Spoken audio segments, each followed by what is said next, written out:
भारत में पानी को पूजा जाता है।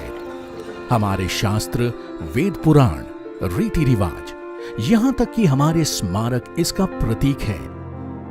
उत्तर प्रदेश और मध्य प्रदेश के कुछ जिलों से मिलकर बना बुंदेलखंड क्षेत्र, जिसकी मिट्टी पर अपना कोई जल स्रोत नहीं था और प्रतिकूल भूजल स्थितियों के कारण सूखे का डर, इसके बावजूद सदियों तक यहाँ खुशहाली रही, क्योंकि इस राज्य के बुंदेला और चंदेल राजाओं ने सन 800 से 1200 के बीच यहाँ कुछ 8000 पानी के तालाब स्थापित किए।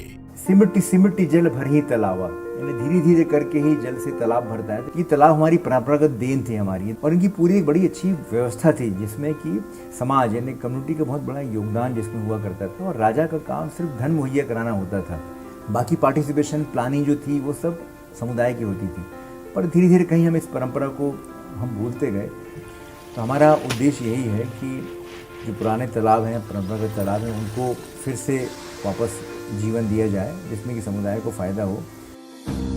इस संकल्प ने जन्म दिया बीवाल बुंदेलखंड जल, कृषि और जीवन उपक्रम को। 6 सहभागियों की इस संघ के नेतृत्व करते हुए सृजन ने ग्राम समुदाय को अग्रिम रख के तालाबों की मरम्मत पर काम शुरू किया। शासन, पंचायत और दाता मित्रों के सहयोग से काफी प्रगति संभव हुई। बीवाल की कारगर और सजग टीम ने वैज्ञानिक तरीकों से और आधुनिक उपकरणों की मदद से न सिर्फ समस्याओं का पता लगाया, बल्कि उसके सामरिक व्यवधान भी ढूंढे। तालाबों से गाद निकालने का काम किया गया और उस गाद को किसानों ने खेतों में डाला, जिससे उत्पादकता में सुधार आया और भूजल बढ़ता गया।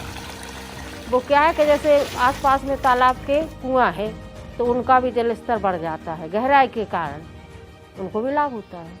ये तो सिर्फ एक शुरुआत है। ये बात सराहनीय है कि अमूल्य भूजल को संरक्षित के महत्व को अब सरकार द्वारा भी मान्यता दी जा रही है। सृजन को उत्तर प्रदेश भूजल विभाग या यूपी GWD द्वारा आयोजित भूजल सप्ताह में आमंत्रित होने का सौभाग्य प्राप्त हुआ। साथ ही अपनी बीवाल परियोजना को आदरणीय मुख्यमंत्री श्री योगी आदित्यनाथ के सामने प्रस्तुत करने का मौका मिला।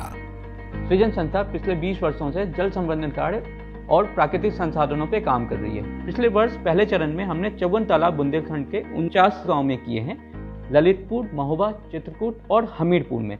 इसके साथ ही महोदय, हमने जन भागीदारी से 1234 किसानों के साथ तालाब की मिट्टी उनके खेत तक पहुंचाई है, जिससे फायदा ये हुआ है कि भूमि सुधार के काम हुए हैं, साथ में मिट्टी की जल ग्रहण क्षमता की बढ़ोतरी हुई है और अतिरिक्त 18 करोड़ लीटर पानी का संचय का स्कोप बना है।